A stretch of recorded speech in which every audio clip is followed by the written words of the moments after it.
बिस्मिल्लाहिर्रहमानिर्रहीम। अस्सलाम वालेकुम नाज़रीन, ये NVIDIA का ग्राफिक कार्ड है।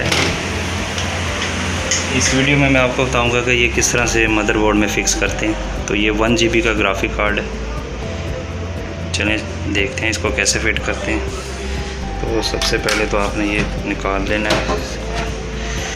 तो यहाँ पे इसका लॉक होता है, ये लॉक आपने इसको पेज के साथ इसको निकालना है। तो ये जो ग्रीन कलर की स्लॉट है, इसके अंदर ये ग्राफिक कार्ड जो है ये फिट होता है।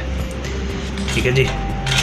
तो एक ग्राफिक कार्ड के पीछे ये जो वाइट कलर की आपको नज़र आ रही है, इसमें कन्वर्टर लगता है, जो VGA कन्वर्टर होता है इस तरह का। ये देखें, ये जो कन्वर्टर है ये इसके अंदर आएगा और इसके साथ ये VGA की जो सी केबल ये अटैच होनी है। तो जस्ट आप इसको इस तरह से आप इसको बैठा लेना इसके ऊपर। ये देखिए,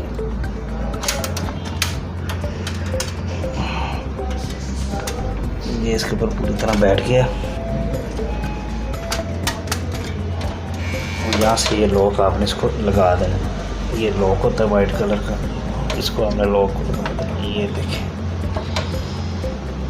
तो ये बैक साइड पे आपको निकला हुआ नज़र आ जाएगा। ये देखिए, ठीक हो गया। तो इस तरह से आप इसको फिट कर लें। ये कन्वर्टर इसके आगे लग जाएगा और इसके पीछे VGA। इस तरह से आपका ग्राफिक कार्ड जो है ये वर्केबल कंडीशन में आ जाएगा। Thank you for watching. अल्लाह हाफिज़।